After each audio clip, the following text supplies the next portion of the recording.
Welcome to the Tragedy Academy, where you are the teacher and we are the students. Together, we will learn from past tragedy to lay the foundation for a better humanity. The only supplies you'll need, an open mind and a sense of humor. So, tilt that chair back, talk out of turn, and never raise your hand, because this is the Tragedy Academy. Class is in session. Non-purist scholar. Before we even started recording, he tried to make me adjust his chair for him and said, I'm not going to do this interview unless you fucking fix this chair. With me sitting in it. Slammed down his Dunkin' Donuts coffee. I was like, please, Mr. Scheall. Gotta be a huge pain in the ass. Like that's, I could already tell you're going to be more successful as you go. Welcome to the Tragedy Academy, a show created to bridge societal divides in a judgment-free zone using candor and humor.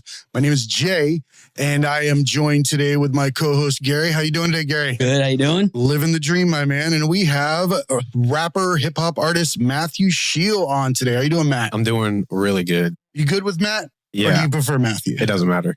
Doesn't matter? It matters. I mean, artist name is Matthew, but it's all good. So It's all good. I'm not gonna. No, hey, dude, my first name's Matthew, but it's got a misspelling, so we're good. With one T? Yeah, it's fucking. I can't believe that. Yeah, I didn't say that when you were describing your gym fellow the other day. Oh, yeah. Because I've got one T in my name. I have a lifetime of misspelled documents. I had a license that was wrong for like fucking 3 years, and I didn't care. It's like, You cared. I cared a little bit. Is that where the tragedy name came? Because it was. Yeah, the tragedy was from day one. It used to be with a J, though, and then you just got the G in the sign. I stole the T from my name for the head of the name of the academy. Oh my gosh. Yeah. Matt, thank you so much for coming in today. You're from what? You grew up in Cape Coral, Florida? Yeah, I was born and raised in Cape Coral, Florida, and then I moved to Lakeland in 2012. What brought you into the music industry? Where did that come from? I mean, wow. There's kind of a lot of different, like, I wouldn't say there was like a main, like, when this time happened, like, I just was like all in. But I had some friends at the time before I went to college. So it was around like 2009, 2010. And these guys I just looked up to, just were huge blessings in my life. And they did music. They did hip hop. They wrote music. I would honestly, I would hear a song and I'm like, dang, like that song's dope. Or like, and it would just be something that like I hadn't heard before. And I don't know, like I felt like it was like the first start of, like, it pulled me in a direction where I was like, dang, like, I feel like I could do that. You know what I mean? But it was weird because I felt like it was something that was already in me. And it was like these little moments were like bringing it out of me. And then how hard was it to start? Like your first rhyme you spit in front of other people? I didn't even share it with anybody because I was like, man, this is garbage. And then I was like, nah, like maybe because I had a one real close friend named Josh. And because I didn't even know how to structurally, like, I didn't know how to put a song together. Like I had like these conceptualized ideas. You'd heard like music before. Like I knew, like because like I heard a song, I'm like, okay, there's a verse, there's a chorus, there's a verse, there's you know what I mean? So I knew what structure was, but I didn't know how to do it myself. So what happened was I would actually, and it's actually funny because like it's a lot more controlled now, but I used to be super long-winded. Like I could just talk for days, run on sentences. Like I didn't even know I didn't know what a punctuation mark was. I mean, I did, but I didn't, and so in there. Yeah. And like music, I literally just wrote like verses, like a long, like, didn't know how to count bars, didn't know how to do all that. So I literally just had these long verses and I would share them with my friend. One, my flow was always off. Like I didn't have a flow. I didn't know, because it's new. Like I don't even know who I am as an artist, and at the time. And so I just knew that it was in me. And so I just kept like pouring out like these ideas and like I had these verses and I would like share them. And he would always encourage me, be like, yo, man, you got so much potential. That was always his I don't know, just always. There's no better words. There's no better words because it's never a lie. Dude. And it was That's like a real friend. Seriously though. Cause the thing is he wouldn't, like, he would tell me if like, he's like, yo man, like, you're like, cause the potential came from like, okay, you could write, but the potential's there to like get to a point where now you're like putting it into a song, making a song, like an actual, like something that you could digest, in that way. Cause then like I would share, I'd record these verses on my, in GarageBand. And I mean, obviously I did not know what I was doing. I didn't know anything about engineering. That's where I started. Dude. It still works. If you know how to use it, I mean, Works. yeah. And yeah, man, like I would share with some of the veterans the friends that I knew that were really good and knew what they were doing. I would share it, and they would like always like. I look back, I'm like, dang, dude, like they were kind of like clowning on me a little bit, but they were my friends, so I was like, well, maybe they're just saying that to like challenge me, and so I remember the first time I wrote like one of my friends that is a veteran was like, yo, man, I want you on this song. I want you to see what you could do on it. And I remember it was like a Green Goblin instrumental from like Lil Wayne or something, I think. And I like did a verse on it, and we all went to the same church. And so like after like church, or it might've been before, and they were like, yo, like, cause my boy was was like, yo, you snapped on this, And I was like, for real? Like, I was so giddy. I was like, oh my gosh, like, I feel like this is the start right here, And we get to church, and like, we're outside in the parking lot, and he's like my friend Pat, who's like, he's like one of my best friends, but he's someone I admire because he don't really do music anymore. But at the time, he was just someone that I looked up to like as a creative. And even he was like, yo, dude, who is this guy? And I was like, you don't know it's me? Like, and then my boy Steve was like, dude, that's Matt. And he's like, bro, you snapped on that, And yeah, so that's kind of where it started. Yeah, I have a question about that because there's that pivotal moment. And you had been through, all those moments where you'd written down all of your everything from the heart, writing out all this poetry, putting it all together, and then you get in front of everybody and you spit this one time. But did you get a chance to look back on that one time and figure out why that was an authentic moment behind the mic? Was that the moment that you stopped worrying about what other people think? I feel like yes and no, because it was a while ago, but like from what I remember from that time was like, I felt like it was my time to prove myself. Even though I know I deep down inside, looking back, I'm like, I don't need to do that. You know what I mean? I don't need to prove myself to a degree. Like you still got to like in the hip hop realm, you got to earn that respect, So, but I feel like in that time frame, it was a big monumental moment for me because like hearing that from like close friends that like you like usually like their opinions are the ones that matter the most, even if they don't realize that it is, you know what I mean? That's the case. And so I think when they just were like going bonkers over like that I snapped, I was like, dude, like, okay, cool, and it wasn't like an unhealthy affirmation for me. It was like, I feel like I'm just going in the right direction. You know what I mean? And so, but there definitely was a level of, man, if they say it sucks, like I'm done with music. You know what I mean? Like, cause it's just like, we're children. We're all children. Nobody realizes that. Out there and open yourself up for that shit. Like, it's really, really difficult. I mean, to be vulnerable and like, even if it's like a track that you're just like spitting bars, like it's still like if anybody tells you like, oh, you're whack, if it's someone that you don't know, you're like, nah. But if it's someone that you do know and you're close with and you do life with, and they're like someone that you hang out with like on a regular, and they're just like, yo, dude, like you're growing as an artist, And so that definitely, I think that moment right there was kind of what affirmations are very important. We're supposed to tell our friends or family that they're doing good things. Too often we want to point out what's wrong, the negative things first. And all the time. We all need those affirmations because without them, we're not going to become successful. Yeah. And, it all starts with action. And I'm curious, being a rapper or a hip hop artist and speaking those things, before you even get in front of a mic, you're writing and you're putting all these things down on paper. Where does that come from before it hits the paper? Sometimes it doesn't even happen that way, to be honest. I mean, there's times where I'm literally like my producer will play a beat, like we'll be in, and I'm like, dude, like, give me the headphones, give me the mic, and I'll just like, because there's times where you work backwards, you know what I mean? Like you're gonna like, I don't know, like it's kind of like you have those organic moments where you're like, you know, the music in general like pulls out something that you didn't know it was there. So he'll play something and then I'm like, dang, it connects with me in a certain way where I feel like maybe there was because most of I won't even say most, all of my music it pertains to something that I went through, trauma, like just big moments in my life, you know what I mean? That like were just like, could have been high moments, low moments, whatever, you know, but it's like a song, like a beat will pull something out of me. So I might just put on the headphones and freestyle or have a melody from the song, from the beat. And I'll just like,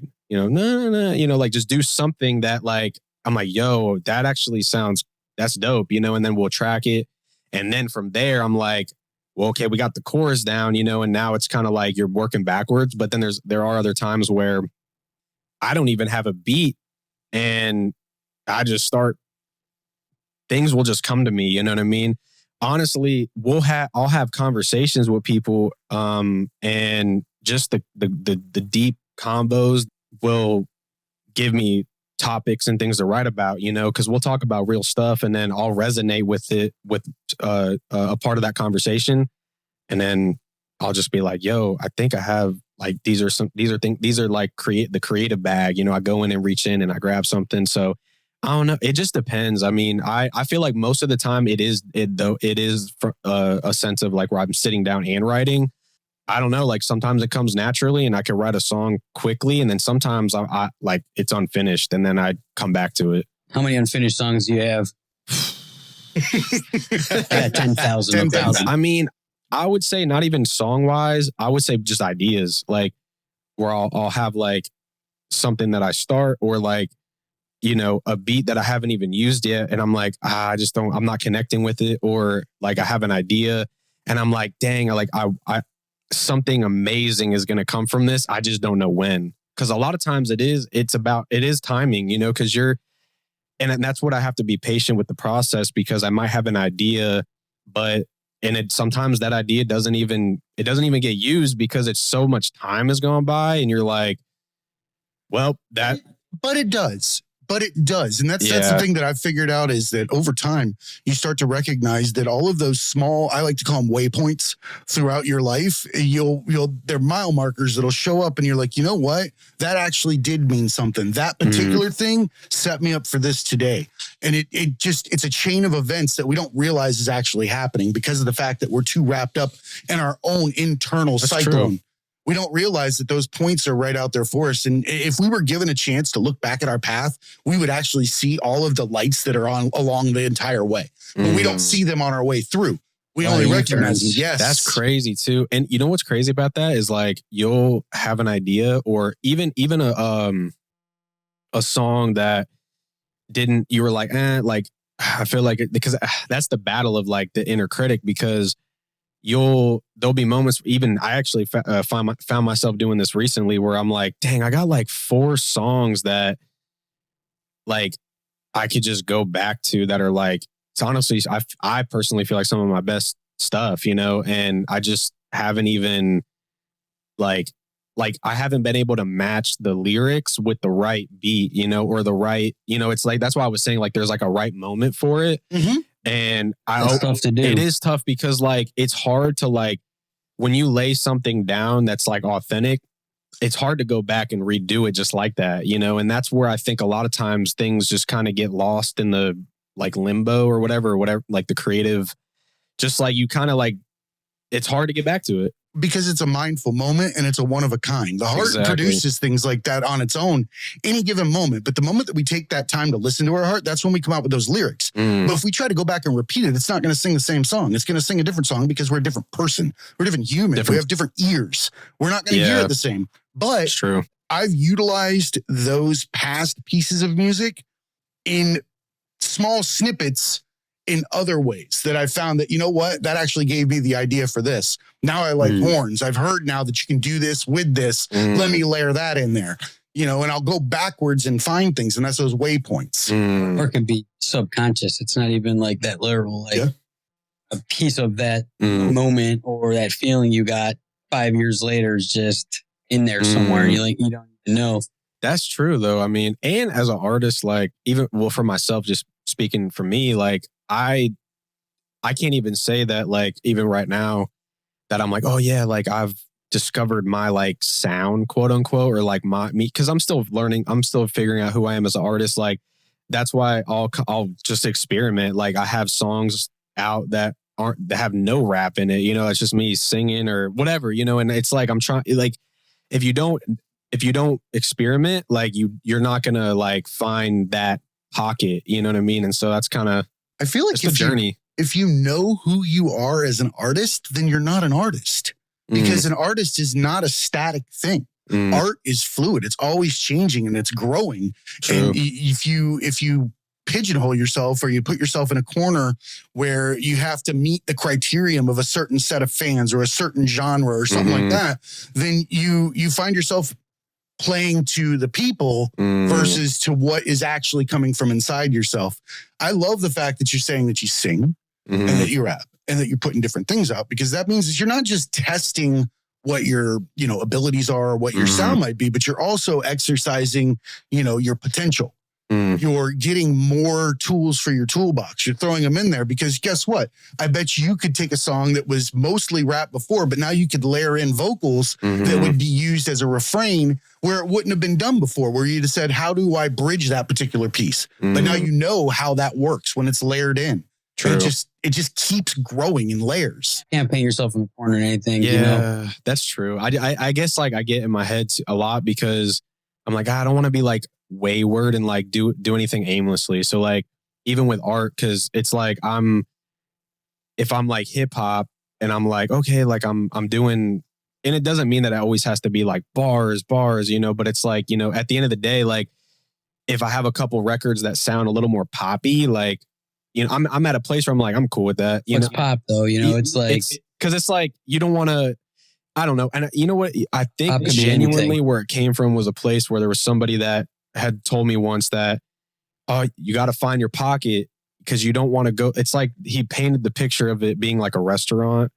Oh, like in music, you don't want to be that buffet table. You know what I mean? There's something to that. But it's also like, you don't want to have the same menu. You don't want to, because you don't want to go like put out a hip hop song, put out a rock song, put out a country song. I get that. That's just kind of like you're all over the place. But if they're all good, then why not? Like, do they feel right when you do it? I mean, I feel that. I think that's why I kind of like, because I don't always just listen to hip hop, but there's, I love indie pop. I love that genre. So I think that's why I get little influences from different things. And there's nothing wrong with that. That's obviously. The thing. Take that, like, it's seasoning. Yeah. Don't try to go make a indie pop song if that's not your Steve, but sure. You might find this little piece of indie pop that you could drop into there. And like, people never like sweet and spicy till one day, like somebody makes those two together. Like they thought it was probably crazy to like do that. Yeah. So, and I think just to that effect too, I think that's what's helping me like just, you know what, I'm just going to do it, because not that I'm like, I don't know what genre I want to be kind of thing like that. And I think that's where I psych myself out. Cause I'm like, nah, I am a hip hop artist that does experiment, that will go, it doesn't mean I'm going to go country. Cause I mean, even though I love country, that's just not my flavor, as an artist, but like I do piece of that gets in there. I get inspiration from it. Slide guitar and the harmonica. I mean, love them.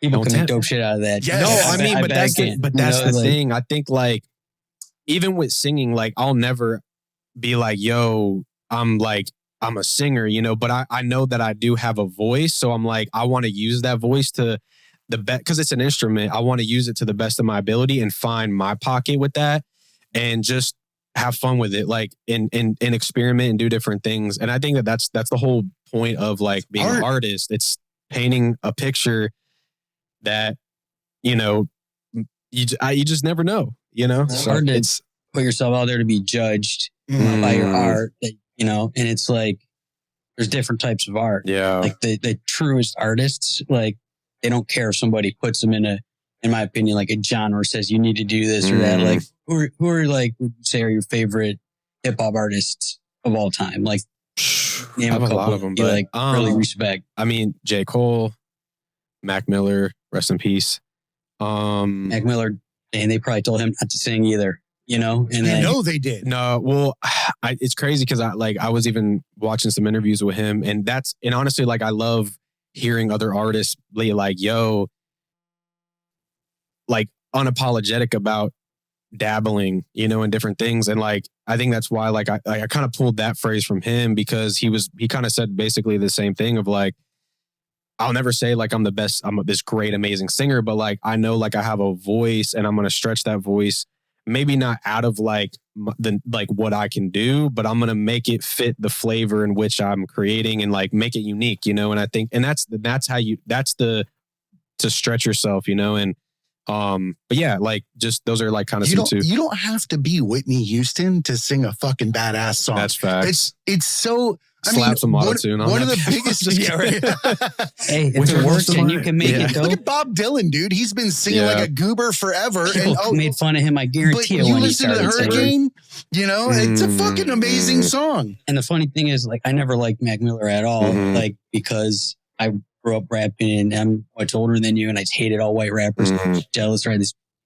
This inner rage against them all, like that I didn't like process, right? And he came out and I was like, I don't like all this new emo rap, white boy, like college rap shit. And there's Tiny Desk concerts, you know what those are? Yep. Love those.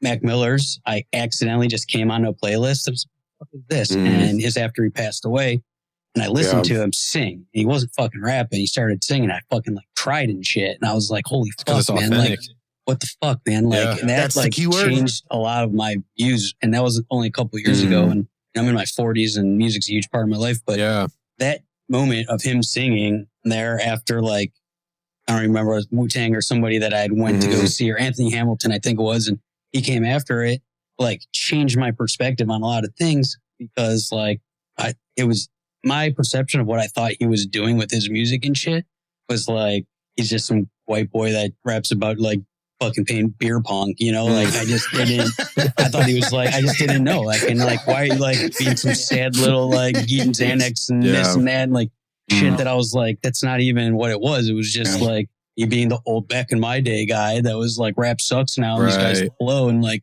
you gotta like be this or that. Like that opened me up to like a whole genre of music that I hated on before I even actually listened to it. You know? I mean, and at the end of the day, like an artist is a human being and a person. So like when I like, cause you could hear music and be like, man, this dude's a douche. You know what I mean? But like just being real, like, and then like you like hear like him on a interview or like, or even just like outside of the music. And then you're like, yo, this dude's actually like mad cool. And I think that that's the thing too. Like people don't just fall in love with the music, like they fall in love with the music even more when they fall in love with the person and who they are as a person. And so like, I think that's why like I admired him so much too, because he's just such a chill, down to earth guy.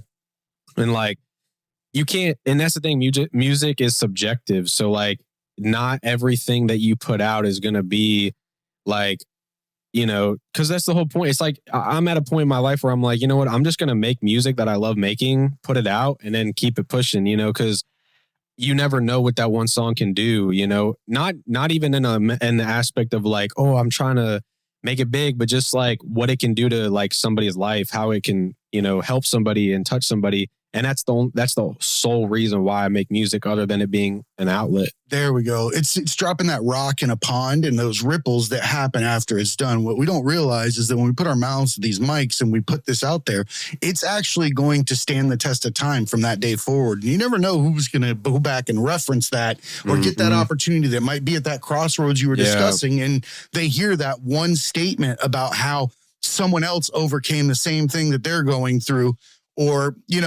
your music, it has a specific sound because there are specific people that are going to tune into that specific frequency. It's going to resonate with them. When you said that you turn on music and you hear the beats and you hear different songs and bring different music together, and then it starts to pluck those chords inside of you. I like to think that we're like, our body also is a guitar, and that each one of those sounds plucks a string inside of us and it matches. And when it matches, we tune up with it. And if that artist is your artist at that moment, that's why I don't think the artist can repeat the same thing twice, because you're only going to paint the Mona Lisa once. After that, you're going to photocopy it. real artists like that are actually coming from like, you could tell your music wasn't like, okay, I'm going to try to make it like this because this is popular and like, I want to make money. You're not looking at like Drake or whoever's like the popular guy at the time. You're not like trying to emulate something to make the money. Like and the best music's going to come from that eventually, because if you're trying to always chase what's popular or be like what you see, like you're way behind. Yeah. And I mean, why would you not want to be you?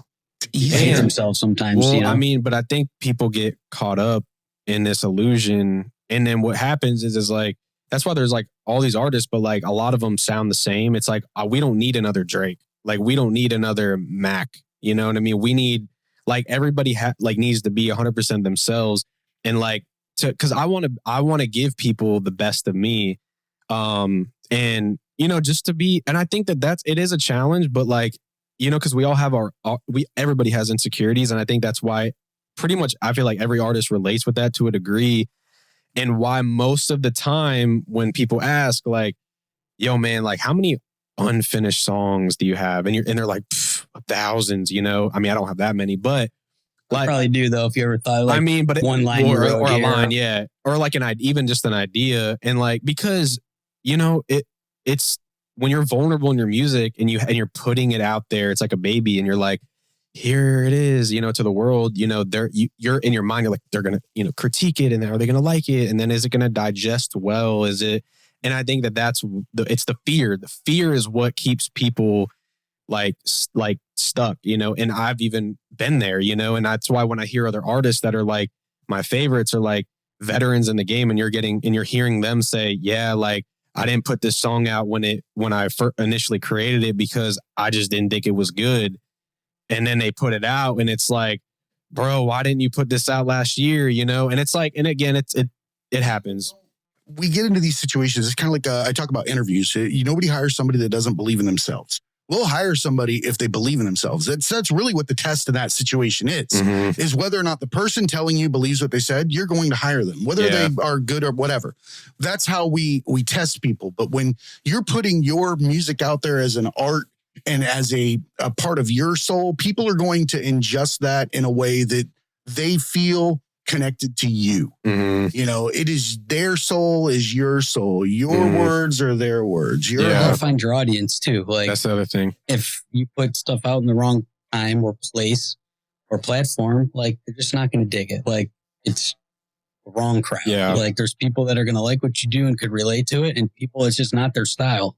And some songs that you put out just don't do well. It doesn't mean the song's bad. It just didn't do well. And that's why it's like, yo, put another one out. Yeah. Put another one out. You know, it's like you just never know. I actually, it's crazy. Like I don't know if you guys seen this meme. I'm gonna depict it terribly, but it's the meme where like there's this guy and there's like it might be two images, it could be one, but it's like this guy's like mining and he's doing it for a minute. Like he's mining and mining and mining. He's like this close, but he turns around. Yeah, like literally like the gold is right there and he just has to hit it one more time, but he decides to turn around. He's like, nah, man, it ain't there. And I always think about that when, when I'm putting out a song, because I'm like, how much closer am I really but then like in that moment of insecurity or fear of what people are going to think or not doing well, maybe I'll just pack my bags, and turn around. And then you're like, yo, you never would have known, And so I think I try to remind myself that a lot. You have to love mining. That's the difference in that situation is if the miner loved mining, you would have gotten to the gold. And the thing is you have to do what you love to do. If you don't love doing what you're doing, you're going to burn out and you're going to turn back. It's called a midlife crisis. We all do it. We watch it, corporate America and everywhere else. You either buy a fast car or a fast broad or some crap like that. That was a horrible way to say that. I got them both. Sorry. But the midlife crisis is basically you realizing you hadn't been authentic your entire life and pursuing things that were not in your best interest or what your heart has led you to do your entire life. You spend all that time doing somebody else's job, mining, looking for somebody else's I feel gold. like you're talking about me. Right? No, I talk about myself this way too. Session. Right? You mine somebody else's gold, you're not going to appreciate it when you get there. You have to mine your own gold. And you got to love the mining process. That's the biggest thing, because then the gold doesn't matter. You got to let things not make you hate it. You know, like people say this, like find what you love and make that your job and you'll never work a day in your life. Like to me, it's the opposite. Like that fucking ruins everything. Like music was my whole life for a decade until I made it or wanted to make it my whole goal was to be rich and be famous and be a rapper and like do these things. And like it made so much pressure to sell it and make money and like to bet and like I was so close, but I never made the money. And that pressure and that kind of shit was what like just crushed the love. It was like I was trying to make hits and make music that like I thought would make me. And this was in early 2000s and the internet wasn't out yet. And it was like, really hard to put music out. And now it's a different challenge because there's so much that it's hard. Easy to, access to like digitally, like even just the, you know, and I just started making music again after 18 years recently. Wow. And like, I don't care. Like I produce a lot of television shows. I'm successful financially and like, I don't like need the money. Right. So it's like a whole different thing. It's like, I feel like I'm 14 again and I'm just with my boys at the lunch table and like, I could just have fun and like bounce music off each other. I have friends all over the world and like start producing music and stuff. And it like doesn't fucking matter. Right. Like there's no pressure. And I'm like doing music I like and how I feel it. And like, you know, I grew up in the hood in the 90s and like had to be hard and shit like that. And there's stuff I wouldn't do because I had to be this type of way. But like now, like I don't give a fuck. Like people say, oh, you can't make music like that. Like you can't do that. Like, you know, his dad was here talking about Engelbert Humperdinck earlier. And I was like thinking in my head, I'm going to sample something from him in the next week. You have to. And like, it's going to be dope, you know? And it's like back in the day, I'm like, oh, I can't do that. Like, I dubbed over all my mom's Barry Manilow tapes as a kid. I'm like, fuck, what did I just left a piece of that Barry Manilow? And they're like, maybe I could have made some dope out of that. I made like a 3-minute track with that rubber chicken sound and turned it into a hymn going around the world with like a DJ work in the background. Dude. You can make anything from anything. And I mean, like, and honestly, like, I feel like with all of the two things that you are like just connecting it all, I feel like really it's not, you can't forget the why of why you're doing it. You know what I mean? And I think that it gets away from us at times when we compare ourselves to other people and, you know, it's like it's a ripple effect at that point on it. And that's why you got to be careful. That's why I'm speaking to myself, you know, it's a tough thing, you know what I mean? But you have to like, you do have to detach yourself from that and not covet, you know what I mean? Because at the end of the day, like we all have something unique to offer. We have a lot to bring to the table. And I think if we just are patient enough with ourselves in the process, like we'll get there, you know, you'll find, I mean, there's records that I've done. I'm like, dang, that was in me. Like you look back, you're like, what the heck? Where did that come from? You know what I mean? And it's been there the whole time. You need the right things to pull it out, you know, just like the beginning, that one, you know, when I first started writing, you know, it was like, I needed some things to like kind of be in place for that to happen, you know? And so you have to hit your knees. In order to become an artist, you have to break yourself. I think most artists that are decent have hit their knees completely and had that moment where they've said, you know what, fuck life. I need to go a different direction. None of this makes sense anymore. And I'm going to go back to being what I was originally created to be. Because even if you're not a religious person, it's pretty simple to say that you're created one way, right? If you're created one way and to be anything but yourself in your life is disrespectful and a slap into the face to whoever made you. Simple as that. Just be you. Yeah. If you think you need to yodel in the middle of your fucking music, dude, I bet you could fucking sample that shit and you'll be fucking Mr. Yodel literally in like a fucking week. Dude, listen. And I bet you it would slap. Exactly. That's what I'm saying. If you figured out a way to do so, and like you have to, it sounds like you got good people. You know, a lot of people are hated on by the people close to them and out of jealousy or like whatever. But like right off the bat, you like mentioned people in your life that like were. You ever watch Dave series with Lil Dicky? I I don't know if no, I haven't actually watched You that. should definitely watch it. But like his right hand man is this guy Gator, who's like his hype man, his best friend, and the guy's like, you're the fucking shit all the time, right? Love that. Even when he's not the shit, this guy's like, you're the shit, you know. And he's like his personal hype man, and it's like, you know, I had a couple of those in my life. You know, they're not here anymore. But like, if I didn't have them, like at the times I didn't believe in myself, they did, and that meant a lot. And if people around you are hating on you and like that kind of thing, like that could put you in the headspace that you don't believe in yourself and you just 100%. quit, you know, like just to have anybody that, even if they were bullshitting you that day in church, like, and your shit did not pop, right? They gave you that, you know, push, you know, even if they were clowning you, but they knew like you need to hear, like whatever the case may be, like they cared enough, like they saw enough, like to either make you feel better in that moment, they really believed in you or whatever.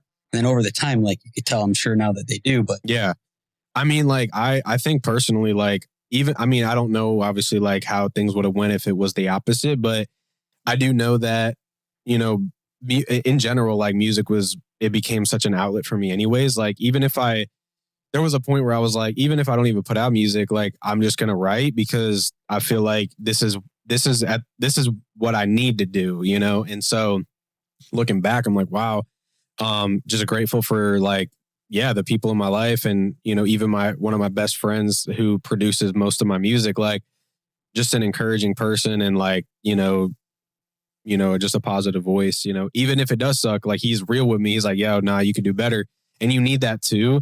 And I think, like, you know, I wouldn't say that, like, constructive criticism is, like, always needed. I think it's more of, like, you need positive reinforcements. And I'm a firm believer in that, because you could be told that it could be better, but in a positive way, you know what I mean? And I think that's the difference. When you're constantly being criticized, or, like, you know, yo, man, like, and it could be, that's the other thing you have to be careful of. You need to know, or you need to be careful who the voices you let in, you know what I mean? Because, like, just because this person is maybe creatively well-rounded, it doesn't mean that they're the voice that you need in your life. So I don't know. I speak from experience. That's why I say that. But I think you need both. Like, you might have someone that tells you your shit's the shit all the time, and, like, they're not going to tell you if you got a booger in your nose when you walk out the door, you know? And, for like, real. And I used to be that guy. Like, unfortunately, like, because I used to be such a people pleaser, and I'm like, and I think it's because, like, I always saw the best in it, even though it didn't, like, resonate with me. You know, I never wanted to be a yes man, because I never wanted that person to be that with me. Because especially if it's not good, you know, and there could be good elements to it. And I think that's the difference. Instead of being like, nah, man, this is trash. Like, just being like, yo, bro, I think there's good elements in the song. I think this is what you should hone in on, like, keep, and in this section here, just, like, maybe either scratch it or, like, you know, use that, but, like, flip it or do whatever, you know. And I think, like, because I have friends too I have friends that are, you know, rap as well. And, you know, I want to run this by you. And it's like, and there are moments where I'm like, yo, man, this slaps. Then there's other moments where I'm like, yo, this has got a lot of potential, but I don't think it's there yet.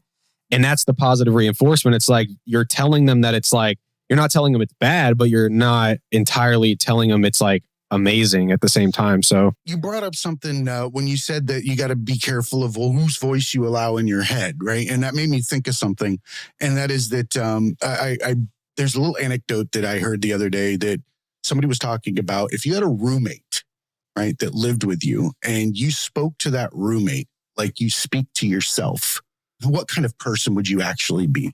Right? We will speak to ourselves like we're the biggest piece of shit, unable to do anything, that everyone is judging and doing, because we look through everybody else's eyes every time we look at ourselves. We don't even look through our own eyes. We use everybody else's lenses to look at ourselves, and we don't realize more times than not, for sure. 100%. 100%.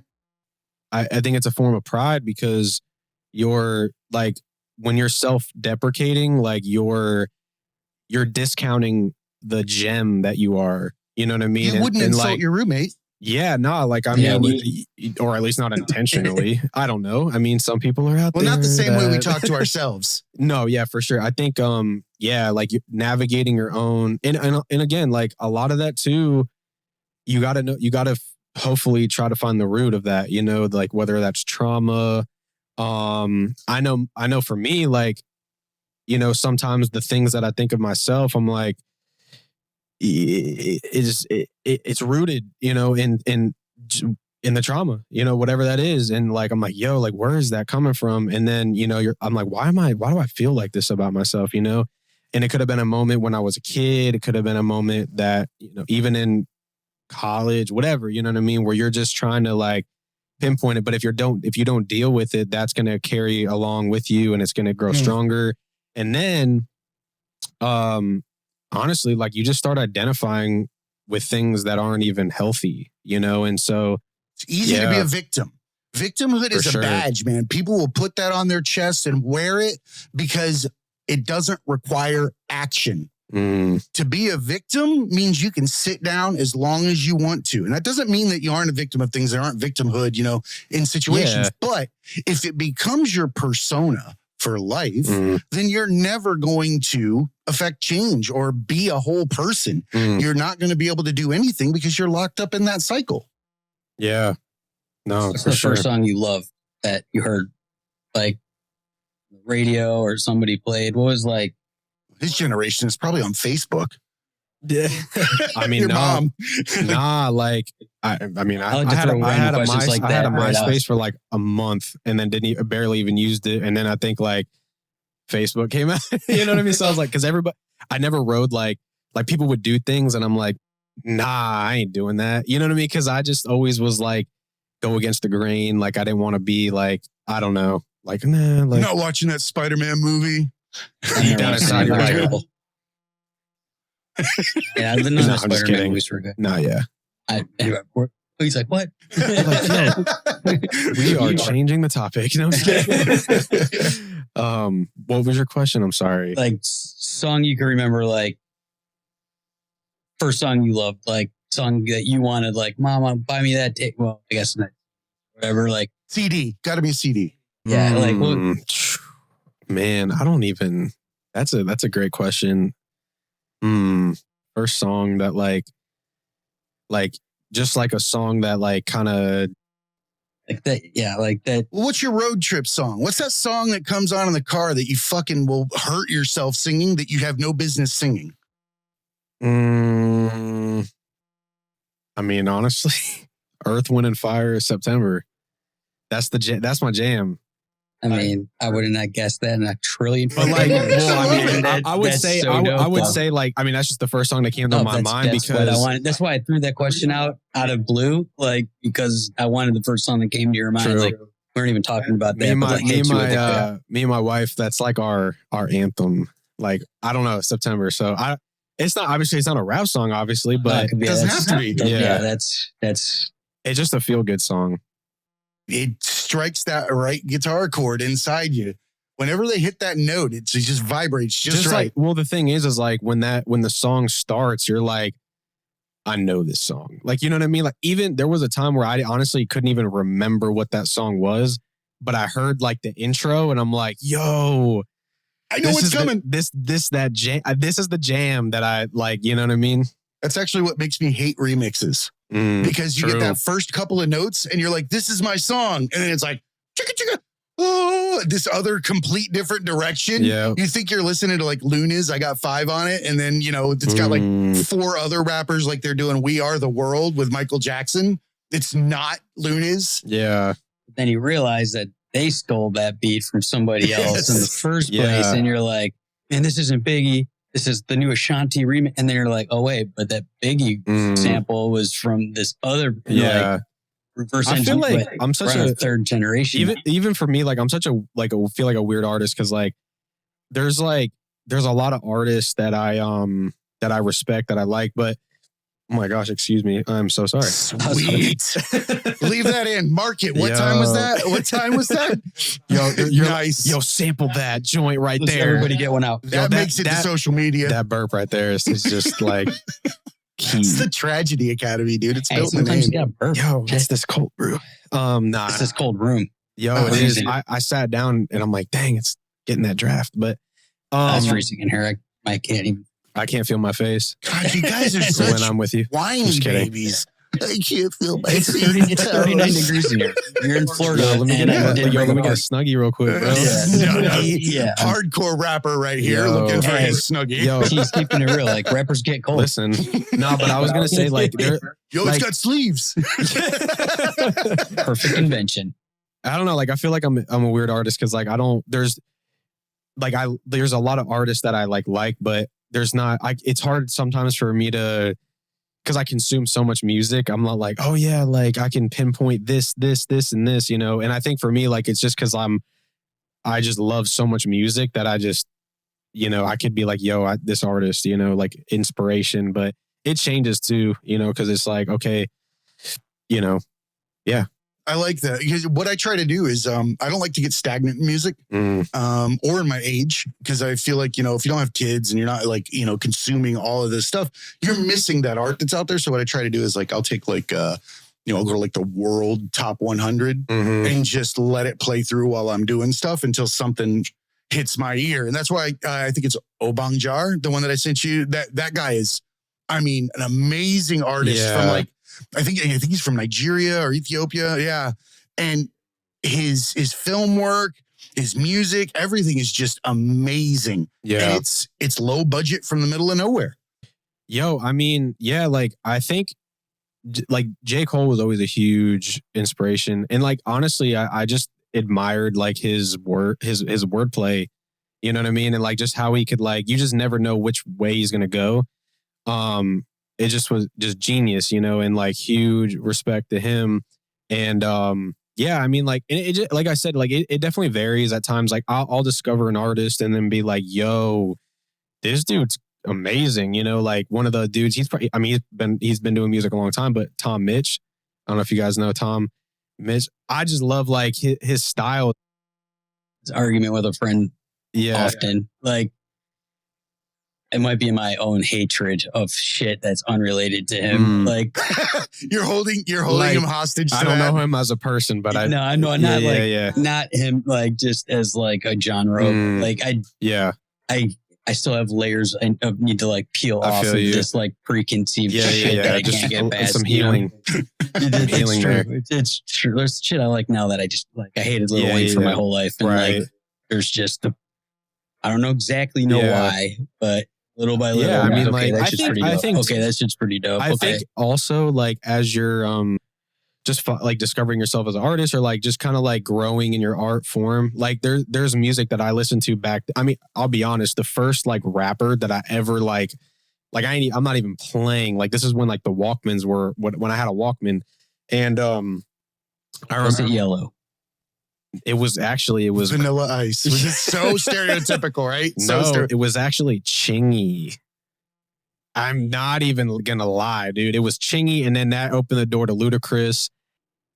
Yeah, man. Like it was crazy but at the same time, like that same time frame, and I mean, again, like I wasn't even writing music at the time because this was high school, but that was my first rap CD, and then it was like I had like Green Day, Slipknot.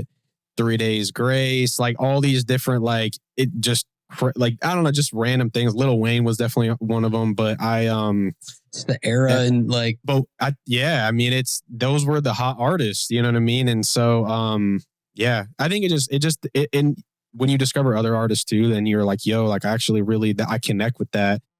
That's me and the Beastie Boys. I've always, you know, and they're a good example of pushing through regardless of what you put out before, because they went from, you know, Licensed to Ill to fucking Paul's Boutique, which was a fucking big steaming turd, and then came back out with, you know, what was it, Intergalactic or one of the other ones. You just slayed it after that. And right, but it's like, I think Paul's Boutique's one of their best albums. And that's what they did. Like when they got Intergalactic, like that's mad annoying. And I'll be honest, I haven't listened to any of that.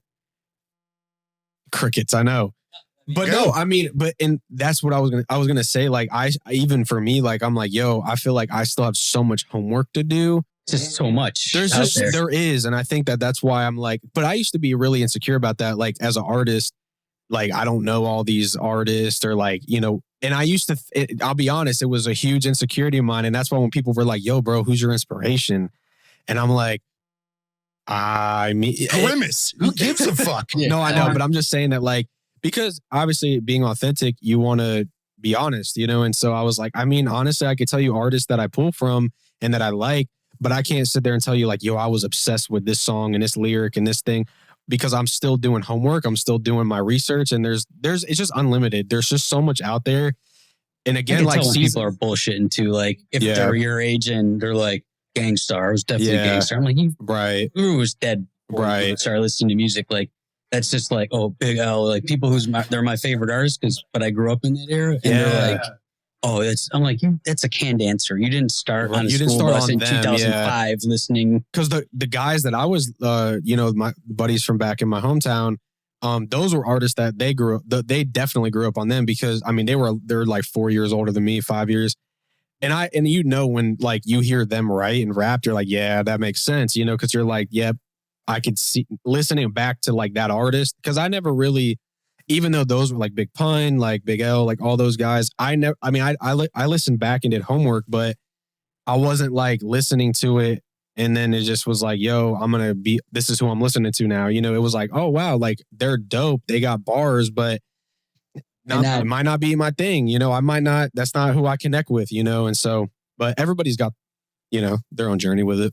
Yeah, I mean, I'm an East Coast guy. Like people like that I do music with on the West Coast, like we don't see eye to eye on almost anything. Yeah. Like Krupp's the best rapper of all time. They say, I'd say Sean Price is the best rapper of all time. And like, and like whoever, and like, but he's my favorite rapper, but that doesn't mean he's the best, because it's like, music is subjective. Stats, right? And like, you can respect him without being like, yo, man, they're my favorite. You could just pay homage, because at the end of the day, like a lot of those art, like even like Jay-Z, like they paved the way, you know what I mean? And again, like you might not be like, yo, I mess with them daily, but you could still be like, yo, man, they're dope though. Like they got a lot of, they're doing it, so everybody's got their own, flavor. Everybody loves to hate what they don't do. It's true. Or I like, even on the opposite, like I hate like on people that do what I do that are like similar to me, because it's like, do you feel like there's a struggle with like there's a pride with that though? Like not being able to like, celebrate others that are doing the same. It's something like I know it's happening and I still play with it. And it's human nature. It's just like, there's haterism shit, whatever. Like, and I struggle with it. Like, and like Mac Miller thing, like I missed out on probably, and a lot of it's like, back in my day shit, kids these days, like they don't know shit. And like, you think like everything's, Young Thug, like you're one Young Thug song, you think like every rapper now sucks like he does. Right. And then you're like, I never actually even heard a Young Thug song. Yeah. Or I just saw him wear a dress once. And like, Shona entered, said, fucking, what was Young Gravy? What is that? Like, is that a thing? Like, then when Andre wore a dress 100 years ago, or Busta Rhymes did, like, I was like, oh man, that shit's dope. He's got balls. But now a new guy does. I'm like, why is he wearing that? Like, right. I think honestly, like, we just got to have our own opinion, and not, again, like not worry about what other people are saying or doing. And just not letting like the inner critic get the best of us, because at the end of the day, like they're doing it, you know what I mean? And it's like, and I think that's the reality of like just being like, yo, man, I'm in my own lane with it and I'm just going to have fun and enjoy creating, you know what I mean? Rather than like worrying about what like this person's doing or how they're doing it and, so on and so forth. I think it's just exhausting at the end of the day. And it's like, even for me, I want to be the best at just being an encouragement too. Cause like, I think that there's just so much honor in that of like just being like, yo, man, it could be people in your circle. It could be just like from afar. They might not ever, but internally you're like, yo, man, like, letting that person's grind, like, or whatever it is, doesn't have to be a grind, but it could just be like, hearing something and being open-minded to hearing it and being like, yo, this is giving me inspiration now, So not being so closed-minded to where you're like, like bitterness for no reason, you know what I mean? And it's like, you're only... I'm at like a 2 now. Yeah. You should be at like a 10. Progress. Like, it's like, Progress. you do it, And sometimes too, like it could be people in your inner circle that cause maybe that trauma too. And then now like you see, those are the lenses you see things through. And it's just, it's a daily inventory, and we got to just be real, acknowledge it, and just actually being real instead of like, I don't know if you remember the Dave Chappelle show much, but like when like there's it's shit with keeping it real goes wrong, right? And it's like a skit, like guy hits him at the bar and he like dumps his drink out, and like, what's keeping it real? Where I'm from, I got to fight that dude right now, right? And like, I do beat you up, shoot you, prison, like anything, like whatever. So like, same with like music, like, keeping it real, like this is the shit I like. I don't fuck with Drake. I don't fuck with people, like whatever. Like, I think Drake sucks, like mostly. And then you'll hear a song that you don't want to tell anybody. But where do you think like that comes song, from, right? though? Like me personally, like it just depends. Like different reasons for it. Like his music, like for the most part, I don't like because I think like it was mostly not made for like people like it's. But is it because like you might not connect with it, or is it's like it's like it's not like him personally or like anything. But then some songs come out. And like, I don't like Lil Wayne. I don't like Drake, but like that Right Above It song comes out and like I hear it on like the intro to Ballers. I'm like, oh, this fucking shit is hard. And you find yourself like, and then I'm bobbing like, your head and you're like, yo, like, mad at yourself for going against yourself. And then I go like, listen to a whole album of his and I'm like, he sucks. And then I'm like, but he had this one good song, but then it's like, that might lead to like whatever. And sometimes I'm right. They do suck in my opinion. Not that they suck. It's just not my cup of tea. Yeah. And that's okay. I mean, like, but again, you could still like acknowledge like, yo, they got great lyrics or not maybe lyrics, but like, yo, that's a creative song or that's whatever, And it sucks is like the wrong way to put it, I guess. Like, I've never been a Kobe Bryant fan, like my best player, but I could recognize he was a phenomenal basketball player, right? Right. Just like, I'm like, I was a LeBron guy or Jordan guy or whatever. Like, Drake, like the proof's in the fuck pudding. Right. Like the guy, like sold 1 trillion records. People love him. Like he's figured it out. Like people hate Kanye, and it's like, okay, you could hate him because he likes Donald Trump or because he said this crazy thing. You're kind of dipping into like loving them in their humanity, and I think like that's the thing that we have to be careful of because. I mean, at the end of the day, like, I think we just need to do like, and I speak for myself, like just to love one another. You know what I mean? We need more love. There's so much hate out there. And I think that like, we need to just saturate even whether it's the music industry or even if it's just at the grocery store, like we're just like conscious of loving people where they're at and not, cause at the end of the day, like, we don't know what someone's going through at the end of the day. And I think like, we just get just too critical and cynical and, I mean, that's a bar right there. You have to remember those lenses, the lenses you were talking about earlier. For sure. Those people that are looking at you are looking through their own trauma experiences. And when they're evaluating what you're giving them in that moment, they're not receiving what you're saying. They're receiving what you're saying through the lenses of their own experiences. So they're not going to interpret what you say the same way. No two people will hear it. I'm aware of it now as I've gotten older. Yeah. And like, I know when I'm doing it and like, depending on the situation. Process. I mean, it's like, I try to fix it a little each day, but like, I fall back on it. It's only music, really. Like other aspects of life, because it's something I was so passionate about. And like, I was going to say, I failed at one point in what I wanted to do. So then like, you start hating people that are successful and you think that you're better than them, or you could have been better. It's like the Uncle Rico shit, and then it's like, it's like that. I deal with that. It's like, I'm, very generous and kind, and I never would like put somebody down to their face and like all of that kind of thing like that. But like people love to hate on shit. So like, and I say, I'm not going to do it anymore. And it's like trying to, come off of that shit. And it's like, it's tough because it is subjective, but like sometimes you made up your mind before like Mac Miller. I was 100% sure he sucked. Without ever giving him a chance. Bias. It's a form of implicit bias. And then I was like, wow, I fucked that all up. Like, going back, and it's like, shit, man, like that was one I just missed while I could have been enjoying it in real time. You know, because like I just had this preconceived notion of some other people that I thought were like him that I didn't. Yeah, if somebody annoys me or if somebody I find annoying likes something, I won't watch what it is that they're saying they like just because I think they're annoying and their recommendation must be annoying. I had this kid I used to work with that loved Mac Miller, and like that's part of it. It's like the source. You're whack, like it has to be whack. And like I was wrong. Like just I mean, that just goes to show like how broken we are, and you know how much we truly need like humility.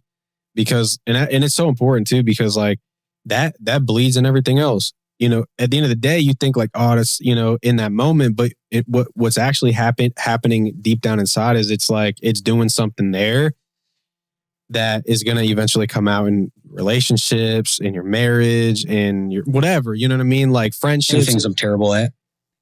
I mean, but the thing is like there is grace, you know, and I think that we have to going back. Actually, this is a perfect full circle of like going back to the self-deprecation thought, you know, where it's like, yo, we need to be patient with ourselves. It doesn't mean that you're like giving yourself like, oh, I'm, you know, letting myself off the hook, but it's just it's the balance of like, yo, I know I'm imperfect, but like there's a room for growth. You know what I mean? And you got to love your imperfections. You have to,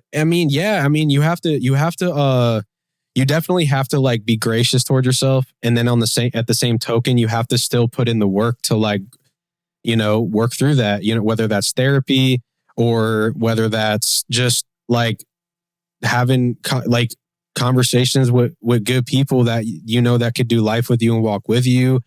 And just being real about it, you know, and not like trying to stuff it down because that doesn't do any good. Someone that doesn't know anything about you, one song that they should listen to first. From like any song you've ever done that we could look up like right now. Oh my gosh. Like, wow. To, you know, just a whatever. Like one of my favorite or your representation. So first time I'm listening to the podcast, I'm listening to Matthew Scheall, and I want to jump on Spotify right now and I want to see what he's all about. What song do you want them to grab onto? Remind Me Again. Oh, that's the name of the song. Yeah. Like, you're like, remind me about what I just literally like, told you. Yo, this guy. These are the instructions. Like, are we able to pull that up? Oh yeah. Oh, we can't play it live at the moment. Or actually, we could. I'm throwing a curveball at everybody. Yeah, because I didn't prepare. You know what? If you know what, I'll add it in after the fact. That's not a problem. I'll put it in there and everybody can listen to it. We'll layer it in if you want. We'll marry it up with the episode. And I mean, I think it's one of my it's one of my most popular songs, but I like it because it's definitely got bars in it, but it's also very like can you spit us like I don't a couple of bars from that song? I'm the same way. I'm the man. I don't remember that. I have the worst memory. Honestly, like. Is there a way I can listen to it just so I can comment on it? Like it doesn't have to play over. Yeah, no problem. Let's who's got your phone? I'm throwing like all these curveballs in. It's like this is my fault. Yo, you even I should have brought this up before. It's like, how are you even a rapper? You don't remember your own lyrics? I don't remember my shit after. I wrote the song during quarantine, and it's just like a song about. It's like reminding to like remind me again what it's all about.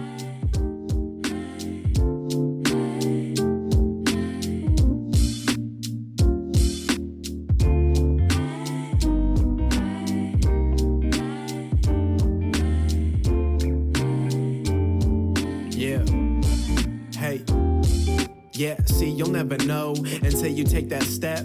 And you'll never know when you'll take your last breath. Waking up another day reveals the more I'm blessed. Before we decay, give it all to nothing left. I know the way is to take advantage every single moment, no delay. Yeah, carpe diem, gotta seize the day. And God will lead the way, even when I end up being toe-to-toe with my demons. But this light in me is glowing out, fleeing from the AM to the PM. Got me dreaming like I'm Joseph. Ain't no reason to doubt, cause I'm chosen. Yo, I'm growing in faith. I'm flowing in grace. I'm slow in the pace. Reaping what I'm sowing. Now I'm opening a case of that champagne. Like rolling up to a toll bridge with all coins. Some of y'all can't stand change.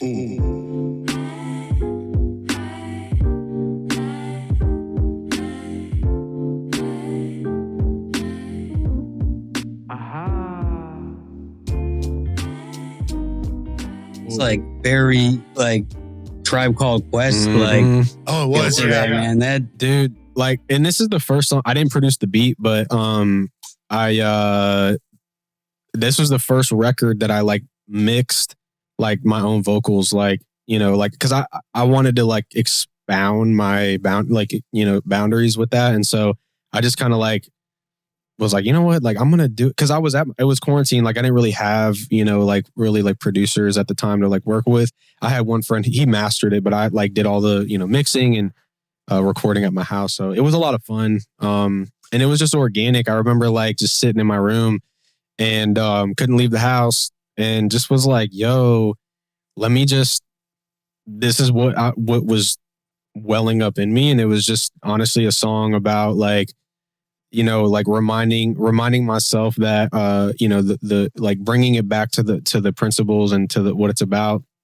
And for me, you know, putting God first in my life and not getting distracted and allowing him to lead my life, and just about different real moments, you know, just because it's easy to get distracted, you know, and kind of wayward to like the things that really matter at the end of the day.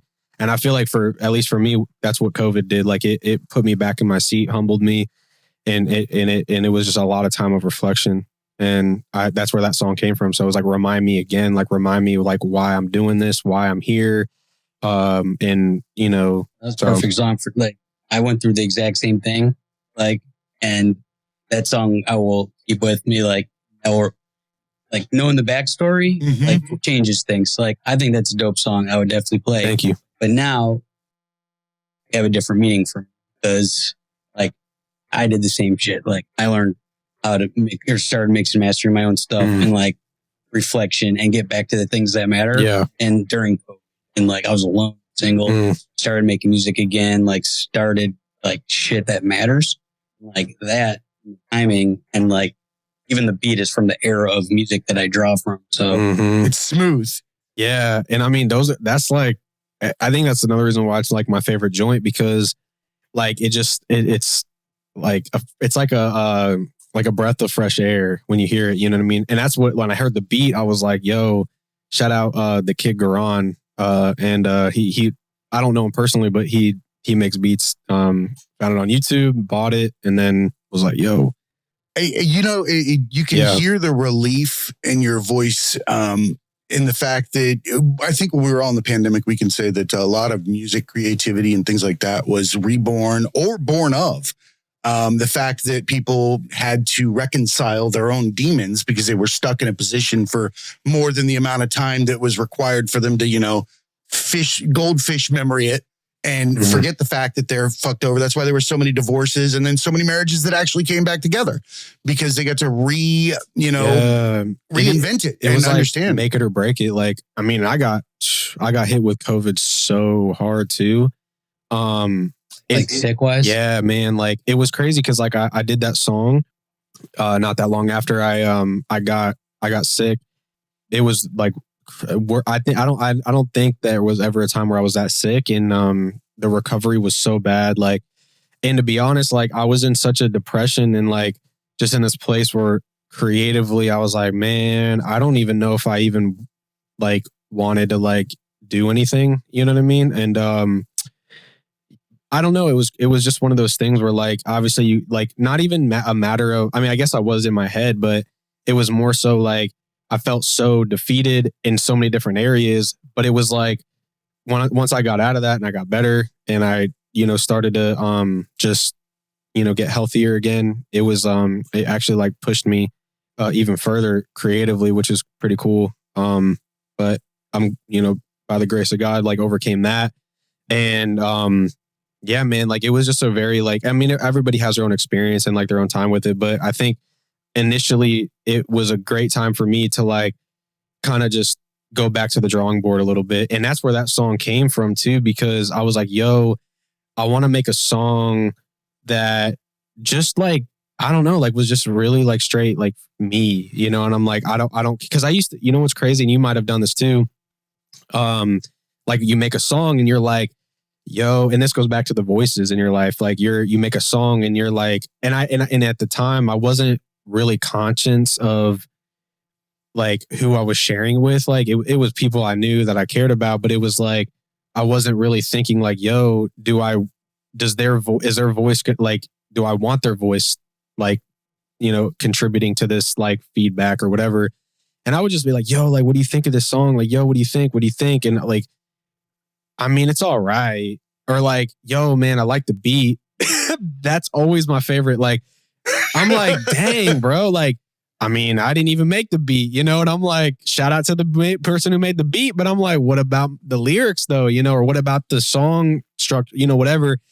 And it was always, I was like, yeah, I ain't asking you again. You know what I mean? Like, but I was like, I got to a point where I was like, man, I need to just be careful because not that like their opinion doesn't matter, but it's not needed in this like context because it's like, there's people that like, I genuinely need to hear their opinion because they're going to be like unbiased. You know what I mean? They're going to be like, they're going to look at it from a consumer standpoint, but also like as a friend of mine who like actually enjoys my music, or like enjoys music in general, at least that genre or whatever. And so like, they were like, yo, man, like I could like, and that's where I was at. I was like, yo, that was a shift for me. I was, you know, basically, yeah, I'm definitely going to be selective on who I like share this with. And so, and some people honestly just, I don't think they think that in their minds, their opinion matters as much as it does to you until you voice it. Yo, man, you know what? Like, you know, I care about what you think, right? So when you say like, I don't know, like, I don't feel like you're, you know, whatever, you know, and you could be experimenting and all that, but they just give you some like whack advice. And then you're like, now you're like, oh, like I suck, you know. Well, you got to love yourself and what you're putting out. And then that way it doesn't matter what anybody else. I know that sounds so cliche, like it doesn't matter what anybody else says. But at the same time, if you are truly in love with what you're creating and who you are, those voices, you'll start to recognize them for their insecurities and not what you won't make them your reality. And they might even dig it. They just don't want to tell you, you know, and I mean, I think too, like we say like, I don't care what people think, but really that's when we care the most because we do care.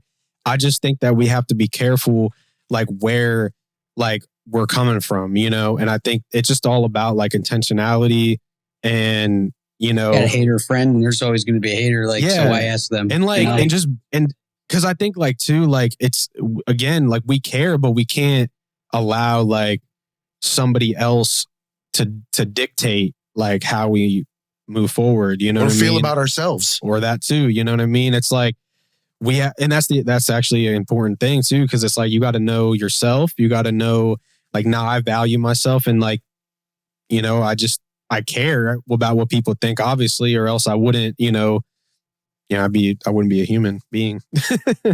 Your mom's always going to tell you your shit's dope. Like your one friend, you know, like it's a hater. Like the other friend, like I think honestly, that's why I appreciate my wife so much because like I'll play her something and she'll be a buck with me. Like she'll be straight up like, yo, I mean, she's not mean about it, but she's like, I think it could be better. Like she's like, it's good, but I think it could be better, you know? And I'm like, but then I'll play a song and she's like freaking in love with it. You know what I mean? And you know, the last few are about her. So she's got to love. No, just kidding. but for real, you might hate him then. Like no, that could go the opposite way too. But so like, if she likes it, that's good. Yeah. And I mean, like, even if she didn't like it, but she, you know, is like, yo, this is a good song, you know, she might not be bumping it herself, but she can recognize good art, you know? They're like, hey, if you just maybe try this, like it's close, exactly. But like, or you're a little too wordy in that for verse. Sure, like if you pull a few words out, like it would be back rhythm, like, or your cadence like was good in the first verse, but it's not like in the second, like that kind of criticism. Like you could say, okay, like, you know what you're talking about. You've thought about it. You don't instantly like, And you're not going to always, that's the thing too. Like I had to come to grips with, like, not every time I go to the studio is going to be like great. Like literally like this happened recently. I had one of my new singles that I haven't released it yet, like to be put out, but it's the one that I'm going to release next. And I was in the studio and the producer made this dope beat, but I just felt like that day in particular was not it. Like, then some days are just not it. Came back the next week, we created something new, and then bam, like came out with this record, like one of my favorites. And I'm like, wow, like it's the process, you know what I mean? And honestly, like, and I've heard it from so many other artists that are like further along than I am, but they're like, yo, you gotta, not that they've had this conversation with me, but I've heard it just from them in interviews or whatever. Like, you got to learn the art of failing to get to that piece of gold that is there. Same thing with the mining thing. Like, you got to like break a lot of eggs and make yeah, an omelet. Exactly. And that's the reality. Like, you got to just like go through it and go through the process. Cause if you don't, like, that one piece that you haven't unlocked yet is just on the other side. And so I just always think that, like, I'm like, yo, I might not be too discouraged. I might have a bad day, but yo, that bad day is going to push me to that good day. So. Same with music and art. Oh yeah. No one's first rhyme's the best ever. Never. Like when you're like, my name is Matt. Yep. And that's the thing. When you're a perfectionist, you're like, everything's got to be perfect, and it's just not. No such thing as perfect. Well, yeah, and I mean, like, that's the thing too. Like, or at least here on Earth, like, it's like. And you have to come to grips with that as an artist. Like, you're going to make mistakes, you're going to fail, but you got to fail forward. Dude, failure's beautiful too. In its own way. It is beautiful. Sometimes. Best black belts in jiu-jitsu, in their mind, they're a white belt still. They wash the mat after practice, and like it's evolving art, right? And like the people that think they've learned it all and they're the best, like, they're never going to be actually that good. Best consistency, like, are open to learning and getting better and growing, and like everything. Yeah. The worst rapper in the whole world could, like, just quit, right? Or 10 years later, like, they could be the best. Or the guy that thought he was the shit right off the bat is probably never going to be that great. Because they're going to peak so early, try new things and fail, and people don't like him. It's going to be like, look, you like my shit's dope. I think like it. And I mean, like, you should be the only person that you're competing against. Like, and that's how I am. I'm not out here trying to be the best. I'm not out here being like, yo, I got to be better than you. Like, I just want to be the best version of myself every day. And I'm at competition with me, and yeah. You find people that, like, iron sharpens iron sometimes. Like, oh yeah, people push you because, like, for sure. That's like, I come from the era of like battle rap more and like trying to outdo each other. And like, I would get sunned one day. Like, I would make sure I won the next day. Like, it would be like, I can't lose 2 days in a row. Like, we pushed each other to get better every day. I mean, honestly, I think that that's one thing that, like, I'm learning to not isolate myself. But also learning that solitude is important. Like, because the two are different, obviously. Like, isolation is like lack of community, and you need people in your life to push you, to encourage you, to challenge you. But like, the solitude is important though, because it's like you need to have moments by yourself to reflect, to create, to write. And that's why, honestly, like, I'm so grateful for like Wayne, and like, he's just a huge encouragement. And just even like the church that I go to, like, there's a lot of creatives there that I feel like, they're just genuine, man. And like, they're just there to like build you up. And that's what's encouraging. It's like, no one's competing like who, and I don't even really have. There's no winner. Well, and the thing is like, I don't even have a ton of like rap friends right now that I'm like super like I hang out with all the time. You know what I mean? I have friends that like from afar that obviously live in different counties or different places, and and I'm always like encouraged from afar, but like most of the encouragement and the like, just speaking the truth in life over one another is like different genres of music, or even just different, like, it doesn't even have to be music. It could be like, yo, this dude does videography, and I'm even so much that goes behind with that, you know what I mean? And it's like, yo, like these movies that we see, like, yo, those actors are dope, but like, yo, the dude behind the camera though, what about him, you know? And it's like, so I'm seeing like, just to hold, I know we can go on like a tangent, I can go on a tangent with that, but I'm just basically speaking just to, as the point of like, yo, there might not be people that I can like, that are like, even as when it comes to rap, but like, as far as other art forms, I'm like challenged, you know? And I'm like, yo, this kind of keeps me on my toes. And it's encouraging to hear other people that even might not even listen to hip hop. But they still are like, yo, like encouraging, you know? I love that. Gary and I share our art with each other a lot. And I always appreciate when someone else sees what you put into it. It's not necessarily that you even have to understand the art at times. It's the fact that you can feel the genuine feeling that someone put into it. So true. It really is. It makes you smile immediately because you know they were smiling when they made it. Yeah. I feel like that kind of thing transfers through music and art and things like that. Maybe they weren't smiling. That was their crying. Yeah. And it makes you cry. Yeah. It was like they put their pain into that, or their happiness, or like their emotion in some way, and like so true. Try to make something that's just thinks going to be good because you're for sure whatever, and or you could just put it out there, like whatever, like just do it. Scream. They might even. I mean, you could usually. I mean, I feel like you could hear a track and you could, off rip, you could be like, yo, this is genuine. You know what I mean? You can tell they didn't make that for success, like, or like you just know that, like, I don't know, like I feel like even just certain songs, I'm like, wow, like this is real. You know what I mean? Like this is from a real place, and that's the music that I pull from, you know, and it's the music that I like creating. You know, how much more, how much deeper can I get in myself to pull out some things that I didn't know was there, or I didn't know that I had the capability of even doing, you know? And so, or just having the balls to put it out there. That's a lack of fear.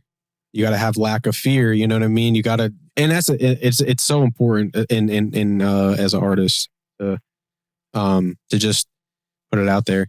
Well, I like that, and I think everybody's going to love listening to you and your music, and put it out there. I like that you ended on that, because I think put it out there, we're going to put this show out there, and everybody's going to come listen to your music. I want to let you know that I just genuinely appreciate how real you are, and that you have used your time on this rock as an opportunity to share your art, your heart, your soul with everybody else.